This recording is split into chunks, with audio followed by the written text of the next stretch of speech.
কৰিব লাগে ভোজপুৰী ছাত্ৰ লাগিব অসমত নচলিব আৰে ভোজপুৰী ছাত্ৰ লাগিলে বুলেট লৈ ইয়াত ফুট লগাই যিটো গতিত ৰাস্তাত যায় মই নিজে স্কুটি চলাই আছো তেতিয়াহ'লে বুলেট চলাব পৰা হলি ষ্টুপিড ইয়াত নহব ইয়াত নহব আৰু চেম্বাৰ্ছ অফ কমাৰ্চ ভংগ কৰি দিয়া হ'ব ইয়াত খিলঞ্জীয়া মানুহ চেম্বাৰ্ছ অফ কমাৰ্চৰ সভাপতি সম্পাদক হ'ব গৈ ৰাজস্থানৰ মানুহ ইয়াত আহি চেম্বাৰ্ছ অফ কমাৰ্চৰ সভাপতি সম্পাদক হ'ব এইবোৰ নচলিব গুণ্ডামি নচলিব আৰু শুনক মই একদম চিধা-চিধি কৈ দিছো মোক না মই ইলেকশ্যন খেলিম না মোক মাৰোৱাৰী মানুহৰ ভোট লাগে না মোক বিহাৰী মানুহৰ ভোট লাগে না মোক বঙালী মানুহৰ ভোট লাগে মই এইবিলাকত নাই আৰু এটা কথা একদম স্পষ্টকে মই আপোনালোকক কৈ দিছো এইবাৰ যদি আমাৰ মানুহ পিতে খুব পিতা হ'ব এইবোৰ নচলিব সদায় ভদ্ৰ অসমীয়া জাতি ভদ্ৰতাৰ সুযোগ লৈ আমাক চৰ মাৰিব গুৰ মাৰিব হা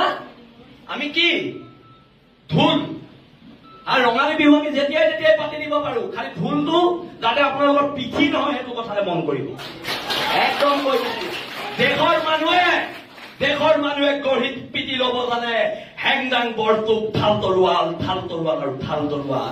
আমি 600 বছৰীয়া গৌৰৱ উজ্জ্বল আহোম ৰাজত্বৰ মানুহ হয় আমাৰ যুদ্ধ কৰিবলৈ শিকাই যোৱা আহোম স্বৰ্গদেউসকলৰ আদৰ্শত বিশ্বাসী আমি মানুহ হয় অসমীয়া মানুহ ভদ্ৰ অসমীয়া মানুহ সৰল হয় কাৰণেতো আহি ইয়াত ৰসৰাজ খুলি বেপাৰ কৰি থাকিব পাৰিছা সৰল হয় কাৰণেতো অপচৰা খুলি বেপাৰ কৰি থাকিব পাৰিছা আমি সৰল হয় কাৰণে তোমালোকে বেপাৰ কৰি কোটি টকাৰ মালিক হ'ব পাৰিছা কিন্তু যদি খং উঠে মগজটো ঘূৰে ৰাজস্থানো নেপাবি বিহাৰো নেপাবি এচা পিটন দিয়া হ'ব একদম আমি কৈ দিয়া আৰু যিকেইজন ব্যৱসায়ী নাহিলে সিদ্ধান্ত লোৱা হওক কাইলৈ বাহিৰৰ দোকান বন্ধ বসন্ত গগৈ ডাঙৰীয়া মই আপোনাক অনুৰোধ জনাইছো আপোনালোকে মোৰ বসন্ত গগৈৰ মাজত কেতিয়াবা কাজিয়া হয় কিন্তু কাইলৈ বসন্ত গগৈ কোনোবা অনা অসমীয়া মানুহে হাত দিলে শৃংখল চলিয়া ঘৰ সোমাই বহি নাথাকে আৰু দাদা আপুনি ৰাজহুৱা কৰক কালি কোন 3জন বদন আপোনাৰ ঘৰে গৈছিলে আপুনি ৰাজহুৱা কৰক 3জন বদন কোন গৈছিলে সেই বদন কি জাগা চকাৰী কাণত ধৰাব লাগিব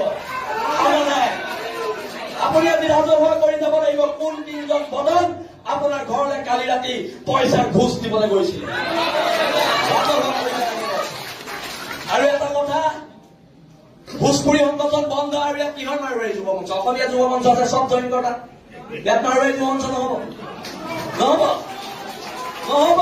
এতিয়াৰ পৰা একো নহব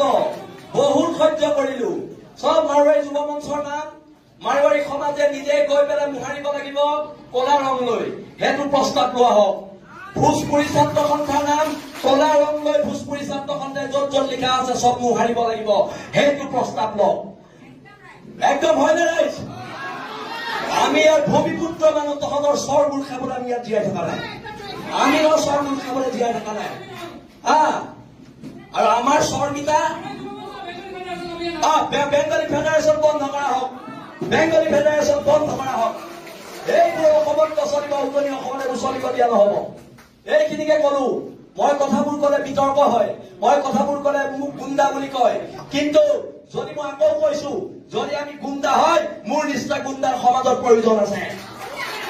কৰিব লাগিব গুণ্ডামি দেশ আৰু জাতিৰ স্বাৰ্থত অসম নামৰ মাজনীৰ স্বাৰ্থত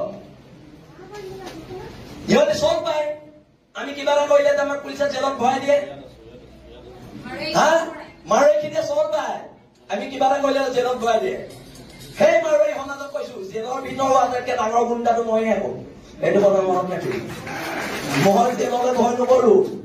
জেল মোৰ দ্বিতীয় ঘৰ এইবোৰ কথা কৈ লাভ নাই কিন্তু সিদ্ধান্তবোৰ হওক আৰু বসন্ত গগৈ ডাঙৰীয়াক চিটু বৰুৱাক মই ধন্যবাদ দিছো এটা বসন্তদাই এই অনা অসমীয়া শ্ৰেণীটোৱে ভাবে আমি দল সংগঠনবোৰৰ মাজত মিলা প্ৰীতি নাই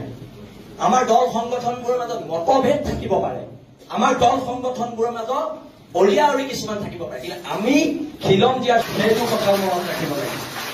আৰু প্ৰস্তাৱ এটা একদম লোৱা হওক আজি ৰসাজৰ মালিক থাকোঁতে লোৱা হওক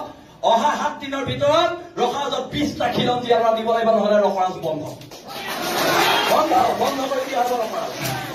এতিয়াৰ পৰা নচলিব আৰু বসন্তদাই